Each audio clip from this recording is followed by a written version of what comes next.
الحمد لله نحمده ونستعينه ونستغفره ونؤمن به ونتوكل عليه ونعوذ بالله من شرور أنفسنا ومن سيئات أعمالنا من يهده الله فلا مضل له ومن يضلل فلا هادي له ونشهد أن لا إله إلا الله وحده لا شريك له ونشهد أن سيدنا وسندنا ونبينا وإمامنا ومولانا محمدا عبده ورسوله صلى الله تبارك وتعالى عليه وعلى آله وصحبه وبارك وسلم تسليما كثيرا أما بعد فأعوذ بالله من الشيطان الرجيم بسم الله الرحمن الرحيم وإنه لتنزيل رب العالمين نزل به الروح الأمين على قلبك لتكون من المنذرين بلسان عربي مبين صدق الله مولانا العلي العظيم. میرے بہت ہی محترم بزرگوں، بھائیوں اور یہاں پر موجود ہماری مائیں اور بہنیں، سب سے پہلے تو ہم ان تمام حضرات کا شکر ادا کرنا چاہتے ہیں کہ جنہوں نے قرآن کریم کے ختم پر اس محفل کو سجانے میں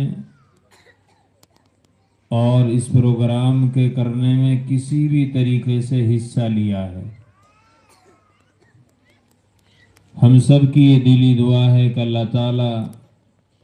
ان کی ان کوششوں کو، کاوشوں کو اپنی بارگاہ میں شرف قبول عطا فرمائے. میرے بھائیوں اور عزیزوں اور ہماری مائیں بہنیں، آپ سب کو معلوم ہے کہ یہاں پر ہم سب قرآن کریم کی نسبت پر جمع اور اکٹھا ہیں. قرآن کریم اللہ تعالیٰ کی کتاب ہے اور قرآن کو اللہ نے انسانوں کی ہدایت و رہبری کے لیے جبرائیل امین کے واسطے سے محمد الرسول اللہ صلی اللہ تعالی علیہ وسلم پر نازل فرمایا ہے. قرآن کریم اتنی عظمت والی اور اتنے احترام والی کتاب ہے کہ اللہ نے اس کو اتارنے سے پہلے آسمان اور پہاڑوں سے درخواست کی کہ اس بوجھ کو اور اس کتاب کو آپ اپنے اوپر لے لیں اور اسے حاصل کر لیں. قرآن پاک کی آیت میں اللہ نے بیان فرمایا کہ پہاڑوں نے اور زمین نے قرآن پاک کو حاصل کرنے سے اور قبول کرنے سے منع کر دیا. قرآن کریم کی عظمت اتنی بڑی چیز ہے کہ اللہ نے پارہ نمبر 28 میں بیان فرمایا کہ اگر قرآن کو اللہ تعالیٰ پہاڑ پر اتار دیتے تو پہاڑ بھی اس کے بوجھ سے ریزہ ریزہ ہو جاتا، ختم ہو جاتا، بیکار ہو جاتا. لیکن اللہ نے انسان کو وہ صلاحیت عطا فرمائی، وہ قابلیت عطا فرمائی کہ انسان نے اللہ کے اس پیغام کو، اس قانون کو اور ہدایت کے اس پیغام کو انسان نے قبول فرما لیا. غور کرنے کی بات یہ ہے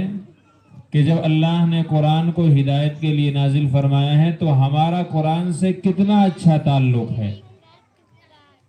ہم قرآن کو کتنا پڑھتے ہیں، قرآن سے کتنی محبت ہم کرتے ہیں. ہماری زندگی پر قرآن میں کتنا عمل، ہماری زندگی میں قرآن پر کتنا عمل پایا جاتا ہے؟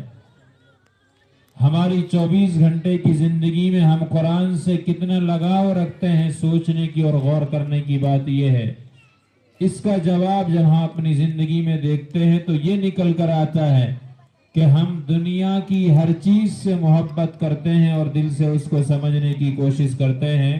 اگر ہم کو لگاؤ اور تعلق نہیں ہے تو صرف قرآن کریم سے نہیں ہے۔ اس لیے ضرورت اس چیز کی ہے کہ آج آپ نے جو پروگرام کیا ہے، شاید اس بستی میں پہلی بار ایسا پروگرام ہو رہا ہے۔ آج آپ اس محفل میں بیٹھ کر کے یہ عزم کریں، یہ ارادہ کریں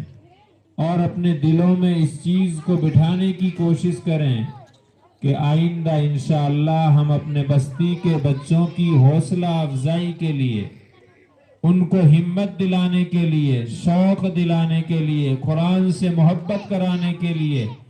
اللہ کی پہچان اور تعارف کرانے کے لیے ہر سال اسی طریقے کا پروگرام ختم قرآن کی نسبت پر انشاءاللہ ہم کیا کریں گے، اور اس محفل کے ذریعے سے ہم یہ پیغام لے کر کے جائیں، یہ چیز اپنے دلوں میں بٹھا کر کے جائیں کہ آج کی اس محفل کے بعد ہم اپنے گھروں میں قرآن کریم کی تلاوت کا ایک ماحول بنائیں گے، اپنے بچوں کو بھی قرآن کریم پڑھائیں گے، خود بھی پڑھنے کی کوشش کریں گے، اپنے بچوں کو بھی قرآن کریم سکھائیں گے، اپنی ماں اور بہنوں کو بھی قرآن کریم سکھانے کی کوشش کریں گے، اور خود بھی اپنی تمام عمر میں قرآن کریم کو سیکھنے کی اور سکھانے کی ہم بھرپور کوشش کیا کریں گے۔ قرآن کریم ایک ایسی چیز ہے کہ جس کا ثواب اللہ نے کسی عبادت میں اس کی برابری نہیں رکھی ہے۔ قرآن کریم کے بارے میں آتا ہے کہ قرآن کریم کے ایک ایک حرف پر 10 نیکی ملتی ہے۔ آپ نماز پڑھتے ہیں، نماز میں آپ دیکھتے ہیں قیام کرتے ہیں، رکوع کرتے ہیں، سجدہ کرتے ہیں، قومہ کرتے ہیں، جلسہ کرتے ہیں، قاعدہ اخیرہ کرتے ہیں، سب کو ملا کر کے ایک نماز کا ثواب لکھا جاتا ہے اور اس کو ایک ہی عمل کہا جاتا ہے۔ لیکن قرآن اللہ کی ایسی کتاب ہے کہ آپ نے قرآن میں الحمد یہ الفاظ پڑھے، 5 حروف ہیں، تو ہر حرف پر آپ کو 10 نیکیاں ملیں گی اور آپ کے کھاتے میں جمع کر دی جائیں گی۔ یعنی قرآن کریم کے ایک حرف پر پڑھنے سے 10 نیکیاں ملتی ہیں۔ محمد الرسول اللہ صلی اللہ تعالی علیہ وسلم نے ایک مقام پر ارشاد فرمایا، من قرأ حرفا من الكتاب فله به حسنة والحسنة 10 بأمثالها أقول الف لام میم حرف بل الف حرف لام حرف ومیم حرف۔ محمد الرسول اللہ صلی اللہ علیہ وسلم نے فرمایا جو قرآن کا ایک لفظ پڑھتا ہے اس کو ایک نیکی دی جاتی ہے، اور نیکی کے بارے میں اللہ کا قانون اور اصول یہ ہے کہ جو انسان دنیا میں نیکی کر کے آئے گا اللہ تعالیٰ اس کو ایک نیکی کے بدلے میں 10 کا ثواب عطا فرمائے گا۔ اور آگے محمد الرسول اللہ صلی اللہ علیہ وسلم نے فرمایا، میں یہ نہیں کہتا کہ الف لام میم تینوں ایک حرف ہیں، بلکہ الف کے پڑھنے پر 10 نیکیاں الگ لکھی جائیں گی، یہ ایک حرف ہے۔ لام الگ ایک حرف ہے، اس کے پڑھنے پر 10 نیکیاں الگ لکھی جائیں گی۔ میم کے پڑھنے پر 10 نیکیاں الگ لکھی جائیں گی۔ اسی طریقے سے قرآن کے ہر حرف پر اللہ تعالیٰ 10 نیکیاں لکھتے جائیں گے اور ہمارے لیے ذخیرہ آخرت بنتا جائے گا۔ اس لیے میرے بھائیوں، میرے عزیزوں اور ہماری مائیں اور بہنیں، آج کے آپ اس پروگرام سے یہ عہد کریں اور اپنے دلوں میں اس بات کو بٹھانے کی کوشش کریں کہ انشاءاللہ جن لوگوں نے آپ کے بچوں کو پڑھایا ہے، قرآن کریم کو مکمل کرایا ہے، ہم بھرپور اپنے اعتبار سے ان کا ساتھ دینے کی کوشش کریں گے۔ ساتھ دینے میں بہت سی چیزیں آتی ہیں۔ ایک طریقہ یہ ہے کہ آپ وقت نکال کر کے اپنے بچوں کو وقت پر پڑھنے کے لیے بھیجا کریں، یہ بہت بڑا ساتھ دینا ہے۔ جب آپ اس طریقے سے ساتھ دیں گے تو آپ کی پوری بستی میں ایک ماحول ہوگا۔ آپ نے دیکھا ان بچوں نے ایک پروگرام آپ کے سامنے رکھا، غسل کی سنتیں ہیں، غسل کے فرائض ہیں، وضو کے فرائض ہیں، وضو کی سنتیں ہیں، کھانے پینے کی دعائیں ہیں، اسی طریقے سے مسجد میں جانے کی دعا ہے، ٹوائلٹ وغیرہ میں جانے کی دعائیں ہیں۔ یہ سب آپ کو کہاں سے ملیں گی؟ ہمارے بچوں کو کہاں سے ملیں گی؟ اسی طرح کے چھوٹے چھوٹے مکتبوں سے، مدرسوں سے، مسجدوں سے ہمارے بچے یہ سیکھیں گے۔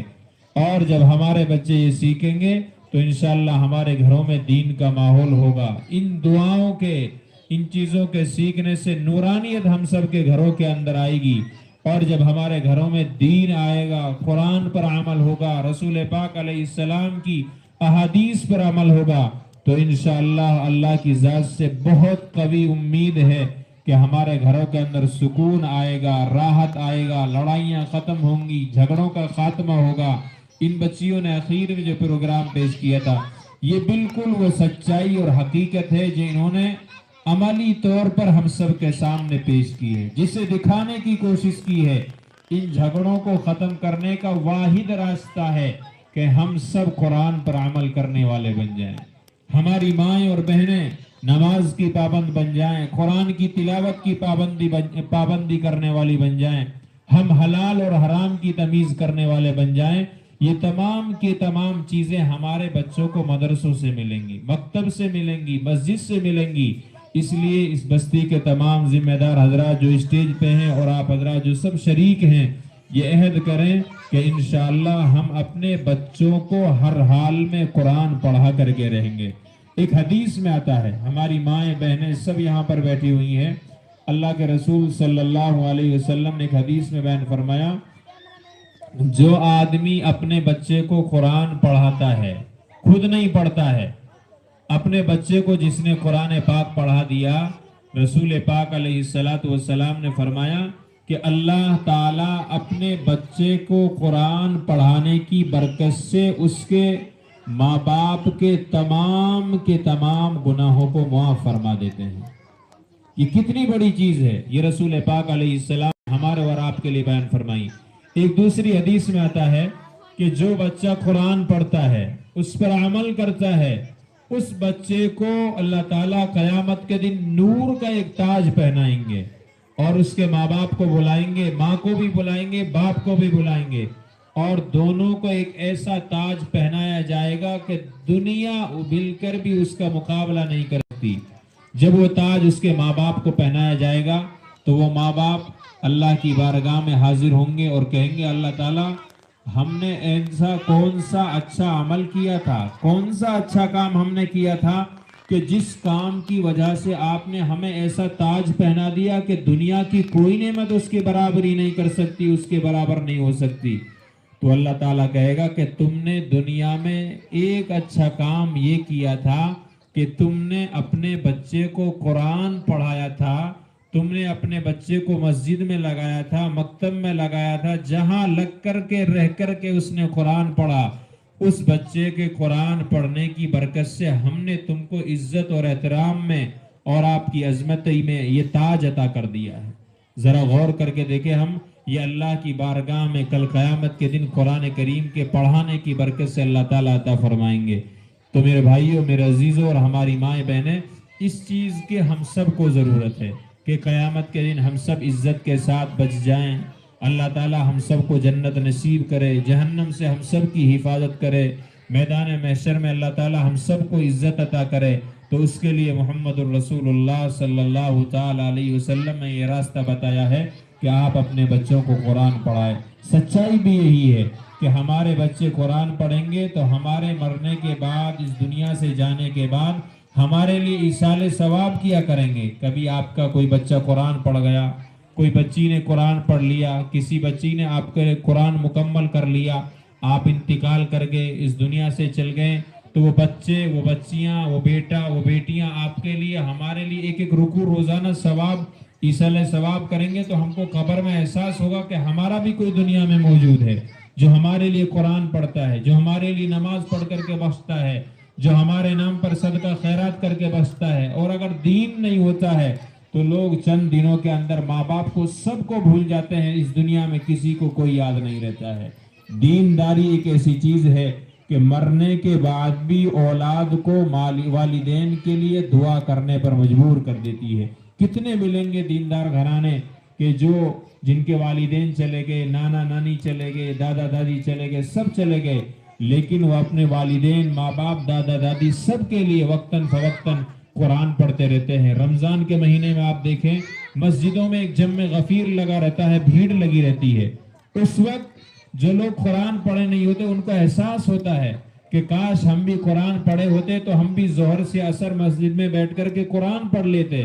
جب وہ بیچارے قرآن پڑھے نہیں ہوتے ہیں تو ان کا دل ٹوٹتا ہے, ان کو احساس ہوتا ہے. اس احساس کو ختم کرنے کا طریقہ یہ ہے کہ ہم بچپن ہی سے قرآن کریم کو پڑھنے کا پڑھانے کا معمول بنا لیں اور اپنے بچوں کو پڑھا لیں. تو آپ سب یہاں بیٹھ کر کے عہد کریں کہ انشاءاللہ ہم آئندہ خود بھی قرآن کو پڑھیں گے اور اپنے گھر میں رہنے والے اپنے تمام بچوں کو اور بچیوں کو قرآن پڑھانے کی بھرپور کوشش کریں گے. اللہ پاک مجھے بھی آپ کو بھی عمل کی توفیق عطا فرمائیں اور آپ کر یہاں پر جمع ہونے کو اللہ تعالیٰ قبول فرمائیں. اور جن بچوں کے ماں باپ نے اس پروگرام کو کرنے کا ارادہ کیا ہے اور اس کو کیا ہے,